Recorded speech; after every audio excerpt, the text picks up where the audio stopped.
অবশেষে মারা গেলেন রাতের আঁধারে স্ত্রী কর্তৃক রাস্তায় ফেলে যাওয়া বিদেশ ফেরত অসুস্থ স্বামী ৫৫ বছর বয়সী জামাল উদ্দিন।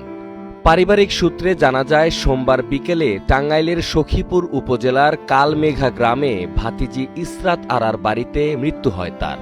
দুটি কিডনি বিকল হওয়া এই ব্যক্তিকে গত ১ আগস্ট গভীর রাতে রাস্তায় ফেলে গিয়েছিলেন তার স্ত্রী। পরে শারীরিক অবস্থার অবনতি হলে গত ৪ আগস্ট গ্রামবাসী চাঁদার টাকা তুলে তাকে সখীপুর স্বাস্থ্য কমপ্লেক্সে ভর্তি করেন। সেখানে শারীরিক অবস্থার উন্নতি না হওয়ায় গত শুক্রবার তাকে হাসপাতাল থেকে পুনরায় তার ভাতিজির বাড়িতে ফিরিয়ে আনা হয়েছিল। এই জামাল উদ্দিনের মৃত্যুর জন্য তার স্ত্রী দায়ী। কারণ সে বিদেশে থাকা অবস্থায় লাখ লাখ টাকা পাঠাইছে তার স্ত্রীর কাছে। এ যখন বিদেশের মাটিতে অসুস্থ হয়ে দেশের মাটিতে ফিরে আসে চিকিৎসা নেওয়ার জন্য, তাকে তার স্ত্রীর লাশ তার মাঝে ফেলে দিয়ে তার যত টাকা পয়সা আছে সব টাকা নিয়ে চলে গেছে।